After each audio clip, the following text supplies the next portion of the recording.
እንኳን ደህና መጣችሁ።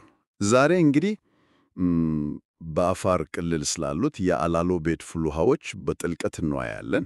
አዎ ከቀረበልን ጽሑፍ ተነስተን ነው የምናየው እና እነዚህ ቦታዎች ያው የምድርን ኃይልና የቆየ ባህልን አንድ ላይ ያያዙ ናቸው ይመስለው። በጣም ትክክል። ብዙ ጊዜ ፍል ውሃ ስንል የሞቀው ውሃ ነው ቶሎ ወደ አእምሯችን የሚመጣው። ልክ ነው። ነገር ግን የአላሎ ቤድ ፍል ውሃዎች ከዚያ የዘለለ ትርጉም አላቸው። የምድርን ውስጣዊ እንቅስቃሴ፣ የሕይወትን የመላመድ ብቃት እና ደግሞ የሰውና የተፈጥሮን ግንኙነት ሁሉንም በአንድ ቦታ ያሳዩናል። በጣም የሚገርም ነው። እሺ፣ እስቲ ከተፈጥሯዊ ጠቀሜታቸውን ጀምር።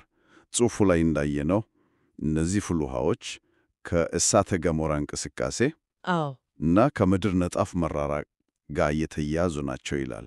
ዳናኪል ዝግጣም ተጠቅሷል። ይሄ አካባቢው ምን አይነት ልዩ ነገር አለው? ጎበስ። የዳናኪል ዝግጣ አካባቢ ያው በጂኦሎጂ በጣም ንቁ የሆነ ቦታ ነው። የምድር ነጣፎች የሚራራቁበት፣ አንዳንዶች አዲስ ውቅያኖስ እየተፈጠረ ነው እስከ ማለት የሚደርሱበት የሚገርም ነው። እና ይሄ እንቅስቃሴ ከምድር ውስጥ የሚወጣው ሙቀት በቀላሉ ወደ ላይ እንዲመጣ ያደርጋል። አሃ ስለዚህ እንደ አላሎ ቤድ ያሉ ፍል ውሃዎች ይፈጠራሉ። በቃ የፕላኔታችን የውስጥ ምድጃ በዓይናችን የምናይበት ቦታ ነው ማለት ይቻላል። እንደዛ ማለት ነው። ዋው! እና ይሄ የተፈጥሮ ኃይል ለሳይንሳዊ ምርምርም ትልቅ አስተዋጽኦ አለው ማለት ነው። ጽሑፉ ስለ ውሃው የመፈወስ ባህሪ አዎ፣ እሱ በጣም ትኩረት የሚስብ ነጥብ ነው። አሃ ሃይድሮቴራፒ የሚል ነገር ጠቅሷል። እንዴት ነው እሱ የሚሰራው? እዚህ ጋር ነው እንግዲህ የውሃው ኬሚስትሪ የሚገባው። ፍል ውሃዎቹ ከከርሰ ምድር ሲወጡ የተለያዩ ማዕድናትን አሟሙጠው ይዘው ነው የሚወጡት። እሺ ሰልፈር፣ ማግኒዥየም፣ ካልሲየም፣ ብዙ አይነት እና የሃይድሮቴራፒ የሚባለው የሟሙት ማዕደን እና ደግሞ የውሃው ሙቀት። አዎ የሙቀቱ ነገር አለ። አዎ ሙቀቱ ራሱ የጡንቻ ህመምን ለማስታገዝ፣ የደም ዝውውርን ለማነቃቃት እና አንዳንድ የቆዳ ችግሮችን ለማከም ይረዳል ተብሎ ይታመናል። በባህላዊ መንገድም ሲጠቀሙበት የኖሩት ለዚህ ነው ማለት ነው። በትክክል ከትውልድ ትውልድ ሲተላለፍ የመጣ የሕክምና ጥበብ ነው። ከዚህ በተጨማሪ ግን በጣም አስገራሚ ነገር ተጠቅሷል። ስለ ረቂቅ ሕዋሳት። አዎ እነዛ ቴርሞፋይልስ የሚባሉት ቴርሞፋይልስ በጣም የሚገርሙ ፍጥረታት ናቸው። እስቲ አስበው፣ በሚፈላ ውሃ ወይም በጣም ከፍተኛ ሙቀት ባለበት ቦታ መኖር የሚችሉ። ይሄ እንዴት ሊሆን ይችላል? የመኖር ብቃታቸው ራሱ እጅግ አስደናቂ ነው። ሳይንቲስቶች ደግሞ ይህንን ችሎታቸውን መነሻ በማድረግ እሺ በእንደዚህ አይነት አስቸጋሪ ሁኔታ ውስጥ ለመኖር የሚያግዛቸውን ልዩ ኬሚካሎች፣ ኢንዛይሞች ያመርታሉ። እና እነዚህ ኢንዛይሞች ምናልባት ለአዲስ አንቲቢዮቲኮች ወይም ለኢንዱስትሪ አገልግሎት የሚውሉ ጠቃሚ ነገሮች ምንጭ ሊሆኑ ይችላሉ። ለባዮቴክኖሎጂ ያለው እምቅ አቅም በጣም ሰፊ ነው። ለሕክምና፣ ለባዮቴክኖሎጂ ኃይልስ፣ ለኃይል ምንጭነትስ የመጠቀም ዕድል አለው። ጂኦተርማል ኤነርጂ። የጂኦተርማል ኤነርጂ እሱ እንዴት ነው?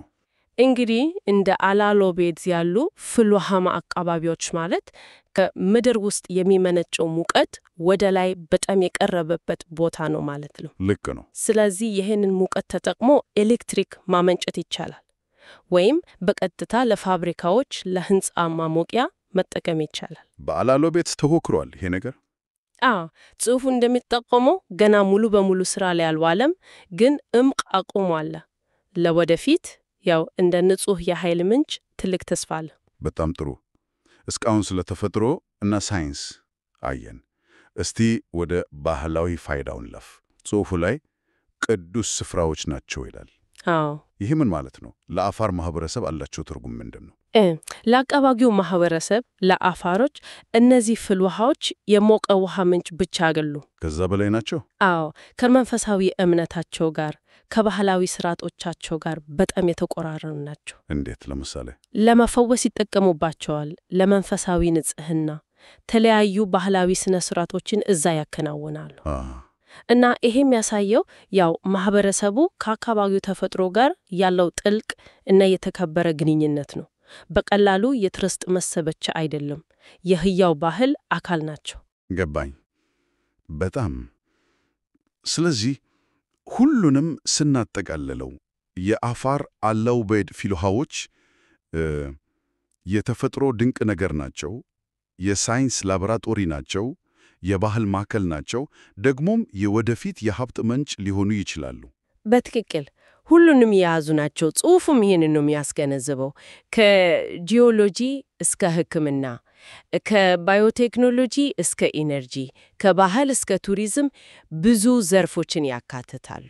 በጣም ሰፊ ነው እና ይህ ደግሞ ወሳኝ ጥያቄ ያስነሳል። እነዚህን የመሰሉ ልዩ የተፈጥሮና የባህል ሀብቶች እንዴት ነው በአግባቡ ልንይዛቸው፣ ልንጠብቃቸውና ልንጠቀምባቸው የምንችለው? እውነት ነው። ያ ወሳኝ ጥያቄ ነው። ምናልባት ለመዝጊያም ይሄንን እናንሳ። ይሄን ያህል ዘርፈ ብዙ ጠቀሜታ ያለው ጤና፣ ኢነርጂ፣ ባህል፣ ቱሪዝም ሁሉንም የያዘ ቅርስ እንዴት ነው በአግባቡ ተጠቀመንበት ለቀጣይ ትውልድ ማቆየት የምንችለው?